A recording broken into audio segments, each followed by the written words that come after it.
Tikulandireni ndi manja awiri panonso patiyankhuleni Ambuye tsiku lalero pa 17 April Lolemba 2023 pamene tifuna tigawane mawu a Mulungu a tsiku lalero. Dzina la Atate ndi la Mwana ndi la Mzimu Woyera. Amen. Mulungu Atate amphamvu zonse, ife ana anu tifuna tikuthokozeni tsiku lalero Lolemba pa 17 April 2023 pamene mwatipasanso mwayi woti timve mawu anu. Tikuyamikani chifukwa popanda inu palibe chaphindu chimene ife tingathe kuchita. Tikuthokoza chifukwa cha mawu anu a tsiku lalero otithandiza kuti pamene takumana ndi mavuto nthawi zonse tizikumbukira kupemphera ndi kuyika zonse m'manja mwanu popeza ndinu mthandizi wathu pa mavuto komanso pa mtendere. Mutiyang'anire komanso mutisogolere muzochitika zonse za tsiku lalero mwa Yesu Khristu Ambuye athu. Amen.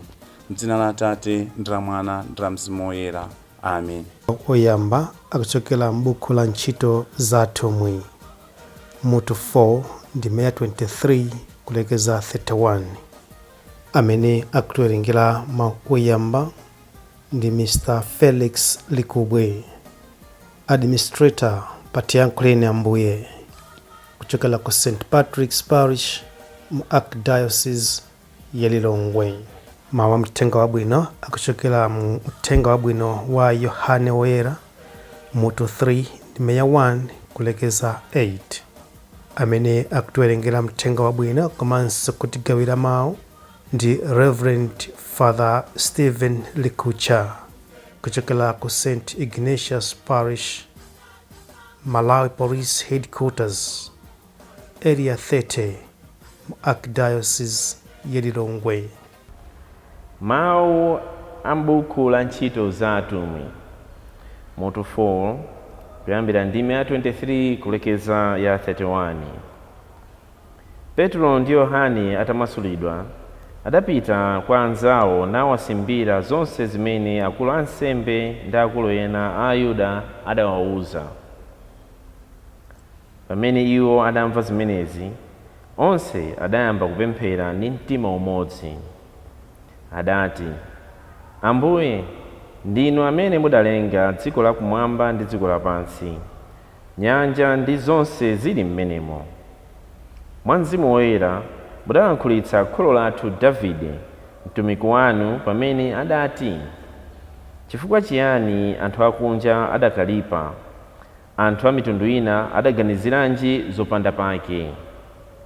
Mafumu a dziko lapansi adakonzekera, akulu a boma adasonkhana pamodzi kulimbana ndi chauta ndiponso ndi wozozedwa wake uja. Zoonadi, Herode ndi Ponsiyo Pilato adasonkhana mu mzinda muno pamodzi ndi anthu akunja ndiponso ndi anthu amene a Israeli kuti alimbane ndi Yesu, mtumiki wanu wopatulika amene mudamdzodza. Motero iwo anachitadi zonse zija zimene inu mudakonzekeratu kale mwa mphamvu zanu ndi nzeru zanu kuti zichitike. Ndiye tsono Ambuye, onani zimene akutiopsezazi, ndipo mutithandize atumiki anufe kuti tilankhule mawu anu molimba mtima ndithu. Tambalitsani dzanja lanu kuti anthu achire ndipo pachitike zizindikiro zozizwitsa m'dzina la mtumiki wanu wopatulika. Atatha kupemphera, nyumba imene adasonkhanamo ija idayamba kugwedezeka. Onse adadzazidwa ndi Mzimu Woyera nayamba kulankhula mawu a Mulungu molimba mtima. Mawu a Ambuye. Ambuye akhale nanu. Mthenga woyera monga adalembera Yohane.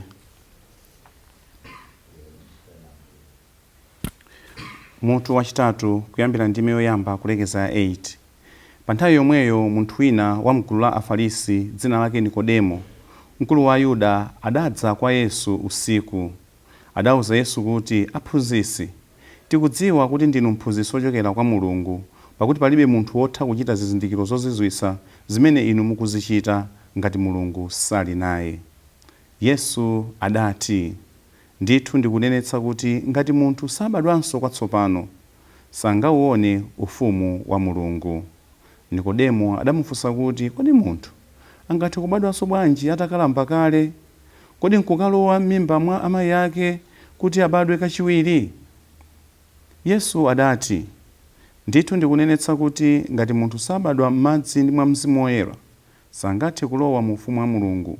Chobadwa mwa munthu ndi thupi chabe, koma chobadwa mwa Mzimu Woyera ndi mzimu. Usadabwe mmene ndakuwuza kuti muyenera kubadwanso. Mphepo imaombera komwe ikufuna ndipo umamva kuomba kwake, koma sudziwa komwe yachokera kapena komwe ikupita. N'chimodzimodzinso munthu aliyense amene abadwa mwa Mzimu Woyera. Mthenga wa Ambuye.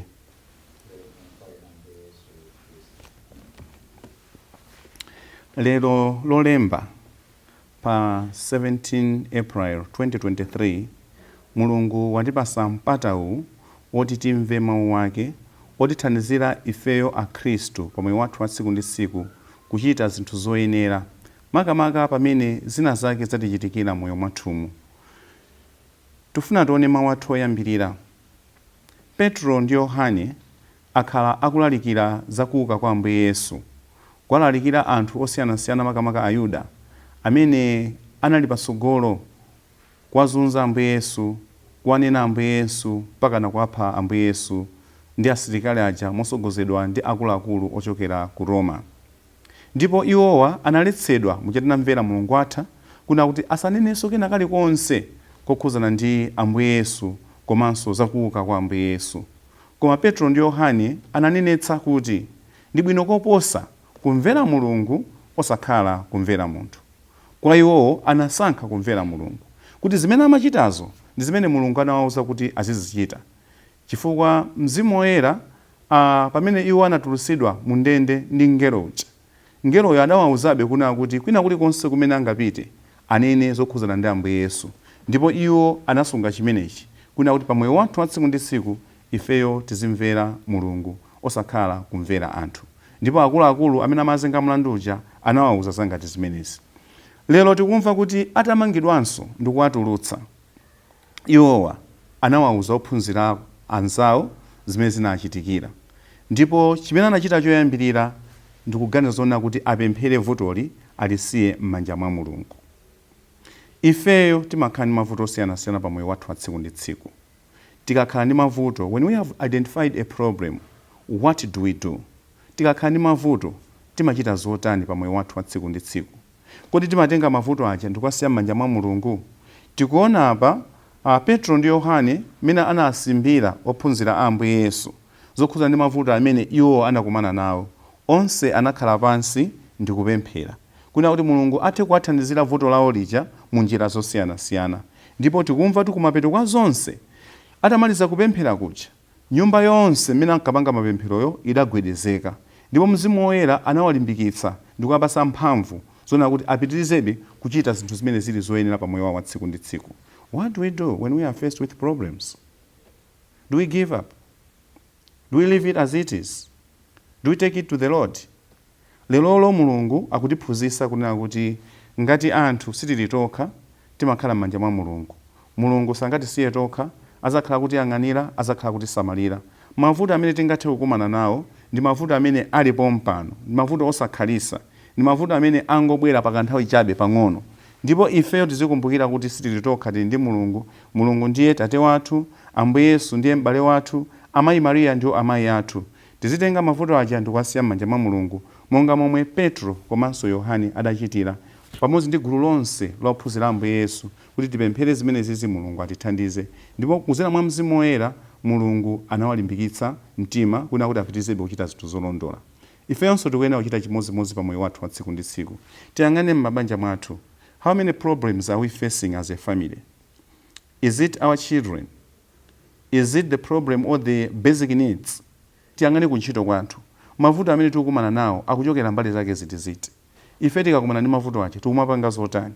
Kapena amene mwina tili m'manja mwa anthu amene ali amumpingo, ka ife tikusatira njira ya unsembe, ka tusatira njira ya system, kapena tikusatira njira ya ukatekisti. Mavuto amene tikukumana nawo ndotani? Tikakumana ndi mavuto ache tupita nawo kwa ndani? Tikamawerenga Mateyo Oyera mutu 11 kuyambira ndime ya 28 kufika ndime ya 30, Ambuye Yesu akunena kuti bwerani kwa ine inu nonse amene muli olema inu nonse amene muli othodwa, ndipo senzani goli langa, pakuti ndilofewa ndiponso ndilopepuka. Kuti Ambuye Yesu akufuna kunena kuti ife tisanyamule mavuto ena apadera onjozera pa zinthu zina zosiyanasiyana. He is there for us. He died for us. Anatifera kale pa mtanda. Anatulukira kwa akufa ndi cholinga chonena kuti ife tisakhale ndi burden ina iliyonse, tisakhale ndi mavuto ena aliwonse. Zonse zimene tikukumana nazo tizisiye m'manja mwa Ambuye Yesu. Zonse zimene tikukumana nazo tizisiye m'manja mwa Mulungu. Zonse zimene tikukumana nazo tizisiye m'manja mwa Mayi Mariya. Zonse zimene tikukumana nazo tizipereke kwa oyera osiyanasiyana athe kutipempherera. Mulungu ndi amene amatithandiza, Mulungu ndi amene amatiyang'anira. Mulungu ndi amene anapangisa kuti Petro ndi Yohane apange zozizwitsa zosiyanasiyana pakati pa Ayuda, pakati pa Israeli aja. Pakana kumuchirisa ujayi amene anabadwa osayenda ndikuyamba kuyenda kuti ndalama ndilibe ina iliyonse, ndilibe siliva, ndilibe golide, chimene ndili nayo ndi Yesu Khristu, muzina lake ndikunena kuti yenda. Ndipo zozitachitika pamene anthu amazizwa kwambiri ndi pamene iwonso anayambanso kulalikiranso kwambiri. Choncho ifeyo mayankho athu ali m'manja mwa Mulungu. Tizikumbukira kuti mavuto amene tili nawo tikuyenera kukapitisa m'manja mwa Mulungu. Inuyo amayi mukumana ndi mavuto otani? Inuyo abambo mukumana ndi mavuto otani? Inuyo ana mukumana ndi mavuto otani? Gwadani pansi, pempherani. Kadino wina wake, Kadino Konga wa ku Eastern Africa, adanena mu Chingerezi kuti the crisis we have is because of our paralysis of our knees. The crisis we have is because of our paralysis of our knees. Kuna kuti tili ndi mavuto ifeyo. Funa kuti maondo athuwa apanga paralyze, ali ndi mavuto. Tukanika kugwada. Tazolowera kungoyimirira, tukanika kugwada kuti tipemphere. Lefona tukanika kugwada kuti tipemphere. Tukanika kukhala ndi nthawi yapadera kuti tipemphere. Ifeyo tumakhala ndi mavuto osiyanasiyana. Kwa pamene tazindikira kuna kuti moyo wathu pena ndi pena timatha kukumana ndi zokhoma zosiyanasiyana ngati zimene Ambuye Yesu anakumana nazo. Zimene anthu osiyanasiyana akhala kukumana nazo. Tingotenga ngati Monica Woyera anakumana nazo chifukwa cha mavuto a Augustine Woyera, chifukwa cha mavuto a mwamuna wake. Anagwada pansi ndi kupemphera. Atagwada pansi ndi kupemphera, Augustine anasintha. Mwamuna wake Patricio anasintha. Ifeyonso tikuyenera kugwada pansi ndi kupemphera kuti mavuto amene tili nawo achepe, mavuto amene tili nawo athe. Kupemphera ndi yankho lalikulu pa mavuto amene tili nawo. Kupemphera kumatipasa mtendere wa mumtima. Kupemphera kumatithandiza kukhala anthu achikondi. Kupemphera kumatipangisa kukhala anthu oyandikana ndi Mulungu, oyandikana ndi Ambuye Yesu, ndikumazindikira kuti zimene zatichitikirazi tiziyang'ane ndi maso achikhulupiriro, tiziyang'ane ndi maso a Mulungu, kunena kuti Mulunguja asatisiye tokha, Mulunguja akhalibe ndi ife mpaka na tithe kutulukamo mavuto amene tili nawo. Mu uthenga wabwino tsiku la lero tamva kunena kuti Nikodemo anali mmodzi mwa ophunzira Ambuye Yesu koma chanseri, ndipo iyeyi anali Mfarisi.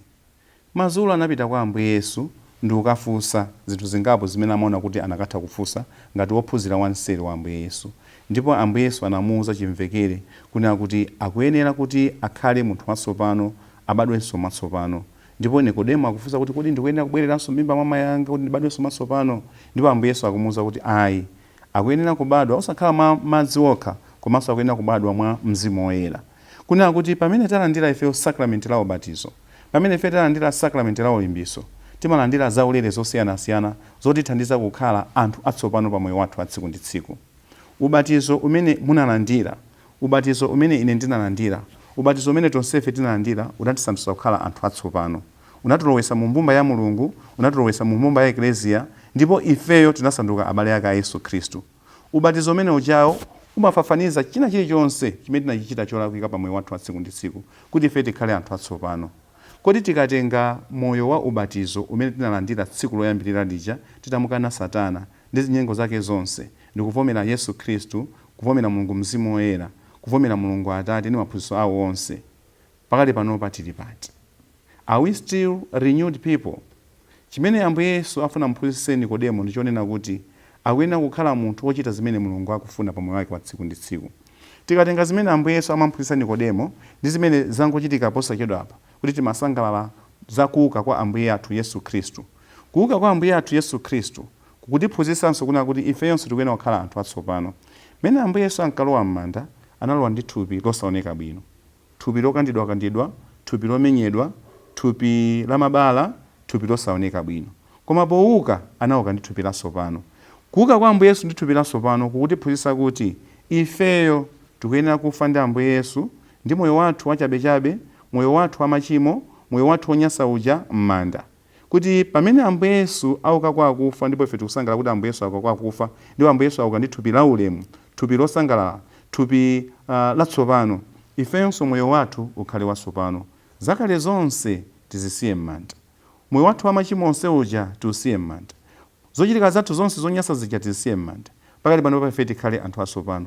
Uwu uli ngati ubatizo watsopano umene Ambuye Yesu afuna atiphunzitse tsiku la lero, kunena kuti we are supposed to be renewed people, purified people in spirit, mind and body, so that in everything we do God should be pleased. Chifukwa kuti ife Mulungu anatikondera kuzera mu imfa ya Ambuye Yesu, kuzera mu kuuka kwa Ambuye Yesu, ife tasanduka anthu atsopano, tasanduka anthu okondedwa, tasanduka anthu opulumutsidwa.